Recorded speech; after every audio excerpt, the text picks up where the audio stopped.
يا مساء الخير والورد والياسمين. اليوم كان عندي يوم طويل، هذا أول جمعة كنخدمو في حياتي صراحة.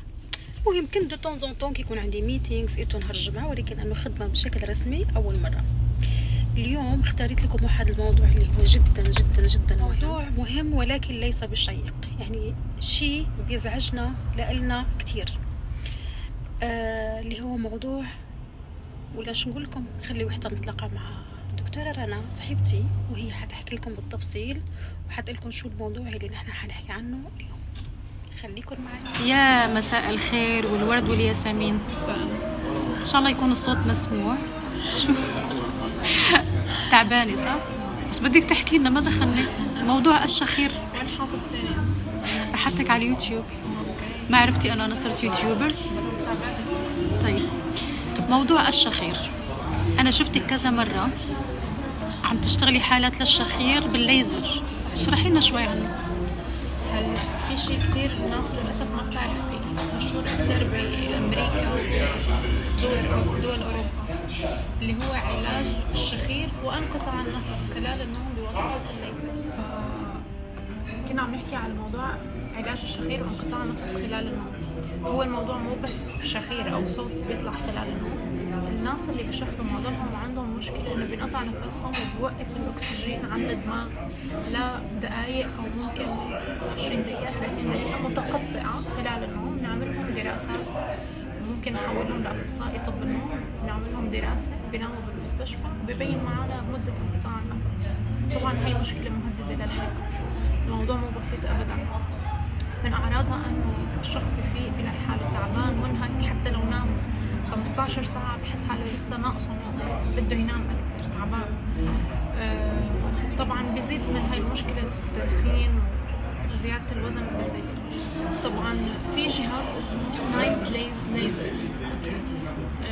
طبعا هو كان بديل للجراحة. معظم الناس اللي كان عندهم هالمشكلة بيعملوا لهم جراحة، هي قطع لسقف الحلق أو الحنك الرخوي. طبعا هاي الجراحة كان لها مشاكل، ونسبة قليلة من الناس اللي بياخدوا قرار انهم يعملوها، لانه ما بيقدروا ياكلوا او بيحكوا بعدها لفترة، في فترة نقاهة طويلة. فكان البديل هو الليزر. الليزر سهل حياة كتير عالم ولقى حل لهي المشكلة. هو عبارة عن 4 جلسات، كل اسبوعين جلسة. من اول جلسة بيبين التحسن بالنفس وبصوت الشخير. هلا طبعا معظم الحالات اللي عم تيجينا عم يكون الشريك هو اللي عم يجيب شريك حياته، اذا كان الشخص هو مو واعي للمشكله، لانه دائما الشخص اللي بينام جنبنا هو اللي بيعرف اذا نحن عم نشخر. طيب رنا طلعي فيني. 4 جلسات الشخير بيروح تماما؟ بيخف بنسبه 80 ل 90%، يعني بيروح تماما. اوكي، يعني اللي كانت انه ما بتنام الليل كله بتصير بتنام لشي ساعة او ساعتين. طيب يا جماعة، في رفيقتي جابت زوجها قالت لي نحن اول مرة من 15 سنة صرنا ننام بنفس الغرفة، يعني لهالدرجة منفصلين كل واحد بغرفة، لانه هي ما بتقدر تنام من صوت الشخير. هو الشخص كان تعبان يعني يعاني من مشكلة انقطاع النفس. هو ما بيعاني من صوت الشخير، هي بتعاني، بس هو بيعاني من انقطاع النفس، وبيحس انه فعلا قطع نفسه وبيفيق. بحس انه اختنق. شوفي، هي زميلتي طبيبة أسنان كانت بتعاني من مشكلة الشخير، وكانت تسافر على بلد تاني لتعمل جهاز الليزر. لما عرفت إنه أنا بعمله إجت لعندي، وهي عملت ريكورد في برنامج اسمه سليب تراكينج أو سنور تراكينج على الآيفون، ممكن ينزلوا أي حدا.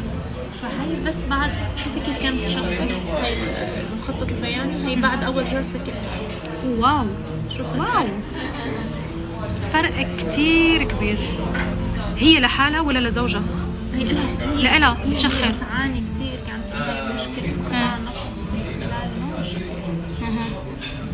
واو، من جلسة وحدة هي بعد جلسة كملنا بعدها لسه تحسن الوضع أكتر. إذا شفتوا أو مبين معكم هون بالمخطط البياني، هي كانت قبل أول جلسة عم بتشخر 1.5 ساعة خلال فترة نوم 5 ساعات. خلال نفس الفترة صار 44 دقيقة بعد أول جلسة، يعني خف بنسبة نص تقريبا. واو، تحسنت النص خلال جلسة واحدة. سبحان الله قد ايه العلم اتطور وبطل في ولا اي شيء ما له حل. ما في ألم أبدا، ما في داون تايم، بيطلعوا من العيادة بيمارسوا حياتهم بشكل طبيعي. ووقت الجلسة ما في ألم أبدا. شو بيحسوا خلال الجلسة؟ عبارة عن 10 دقائق، ممكن يحسوا حرارة بس بسيطة كأنك عم تشربي مي دافية أو شيء سخن فقط لا غير. هيدي شو؟ هي الصورة before and after. سقف الحلق. اي هو احنا هاي المنطقة اللي بنشتغل عليها، فشوفي هون ما في مجال انه يطلع الهواء او الاكسجين، ولما المريض كمان بينام على ظهره بيسكر تماما. هون صار يقدر يتنفس بسهولة هو نايم. هيدي التقنية صح؟ هذا الإجراء بسيط جدا، الجلسة ما بتتجاوز 10 دقائق. مجرد حرارة. انتي بتعملي تحت اللسان ولا فوق اللسان؟ كله من سقف الحلق والجوانب اللسان. الجوانب. شفتوا بالصورة اللي حطينا قبل قد ايه فرق؟ هاي العيادة وين مريضتي لما جابت لي ورد بعد جلسة لأنه مبسوطة من النتيجة. طبعا هذا الجهاز اللي كنت عم بحكي لكم عنه فوتونا ليزر، بنحط السيتنجز كمان بناء على المريض، على حالة المريض. يعني أهم شيء الجهاز، والطبيب يكون عم يعرف يستخدم الجهاز صح والبارامترز الصح. رنا رنوش، والله الموضوع حلو. أنا عندي سؤال، كنتي هلا بتشرحي لي إنه هو بيشتغل على الكولاجين مزبوط؟ هو بيحفز خلايا الكولاجين اللي موجودة بسقف الحلق باللسان، وبيوسع مجرى التنفس. لما يحفز خلايا الكولاجين بشد، فهذا الشد بيوسع مجرى التنفس اللي هو هذا هدفنا الأساسي. اوكي. وممكن الواحد يحتاج بعد سنة او سنتين يعمل مينتننس. يس، هو الليزر مثل اي ليزر، خاصة الشخص اللي ما بيحافظ على عادات جيدة، يعني بدخن كتير او بيزيد وزنه زيادة كبيرة، رح يضطر يعمل مينتننس بعد سنة او سنتين، جلسة جلستين، حسب من حالة لحالة بتختلف. اوكي. ليكوا في حل، في حل للشخير يا جماعة. لشو عم تعذبوا حالكم؟ وانقطاع النفس خلال النوم. ثانك يو. حط لكم حسابها على الانستغرام، اذا عندكم اي اسئله فوتوا اسالوها. صح رنوش؟ ثانك يو. باي باي.